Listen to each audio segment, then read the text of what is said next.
And now we move into the world of Haiga, which are poetry paintings. And the two works I'm going to introduce here have an image and come with a haiku, so hence the Haiga, the poetry painting. This first one, in Japanese, the haiku reads, Suzushaya, kane o hanaruru, kane no koe. Suzushaya, kane o hanaruru, kane no koe. This is a haiku by Buson, who was a famous haiku poet in the Edo period.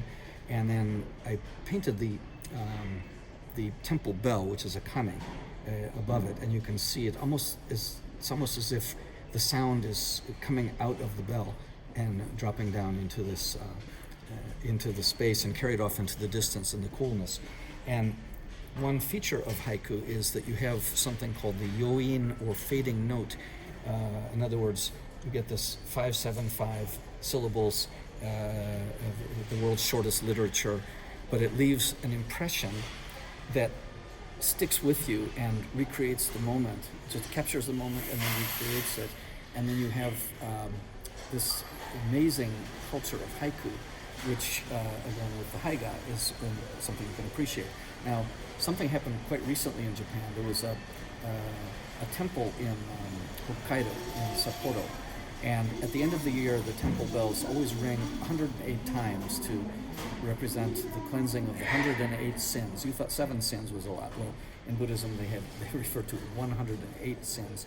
And they start around 11:30 at night on December 31st, and they ring 108 things as the ceremony, and they end at about 12:30. They start at 12:30 and it goes for about an hour, so they end at about 1:30. And it's quite a nice tradition, and it's cold outside, and so you can kind of imagine that Buson might have even composed this poem upon hearing the ringing of such bells.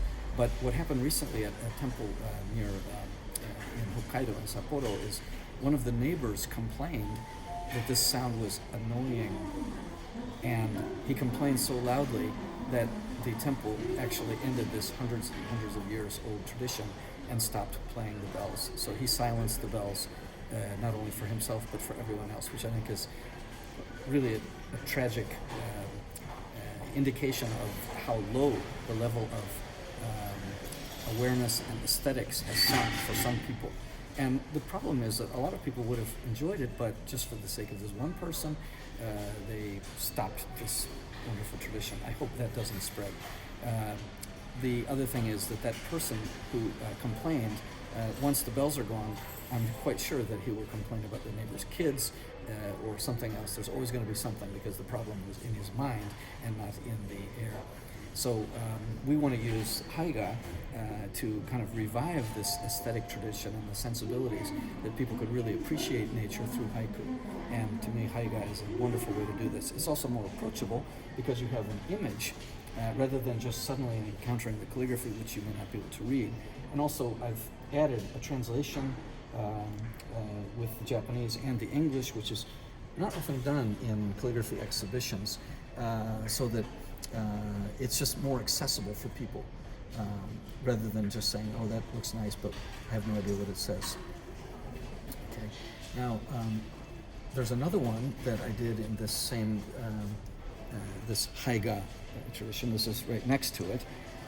And this is a poem by Basho, Matsuo Basho. And it reads, Hatsushigure, Hatsushigure, Saru mo komino o hoshige nari, which is written here. First rain of winter, the monkey too seems to want a mino raincoat. So the syllables in Japanese, Hatsushigure is 5, Saru mo komino o, that's 7, Hoshige nari, that's 5, 5, 7, 5. And I think that the English also has the same number of syllables, which is not easy to do, but first rain of winter, that's 5. Then the monkey too seems to want, that's 7, a mino raincoat, 5, 7, 5, which is a very pleasing effect. Another thing that was interesting in this one is, you see, I started painting the monkey, and I did this from a photograph of a monkey sitting on a trunk, and apparently with a branch or something that he'd used to dig out this bamboo shoot or bamboo roots, and looking at the person taking the photograph. In the photograph, the monkey was not wearing a raincoat. I added that because of the theme. And then you notice I left the right side of the monkey open because you need to make room for the characters to come in. And also the sense of closeness, as if huddling close, not only wanting the raincoat that Basho must have been wearing, but also the sense of the characters and the image huddling close, and then the wider space out here, and then this is poem by Basho, and then Kourai Kaku. Kourai is my calligraphy name. It means always arriving or never quit. Anyway, this was given to me by my Shodo sensei. So this was also a very pleasing effect. The other thing about it is, if you look at the monkey is painted in, maybe you can see here, there's yellows and greens and purple, and these are all different shades of sumi. So they're all sumi, they're all shades of black. And that has kind of a nice three-dimensional effect. Plus, if you look closely at the face, I had the feeling after I had painted it that it was a self-portrait. Not that I am a monkey, though we're related to the monkeys, but that there was something in the expression that to me was like looking in a mirror. And a lot of people say, oh, well, that's not you, you're always laughing, you don't have that serious face. But one friend of mine who's a Yamabushi, a mountain priest, when I told him that, he said, that's exactly right.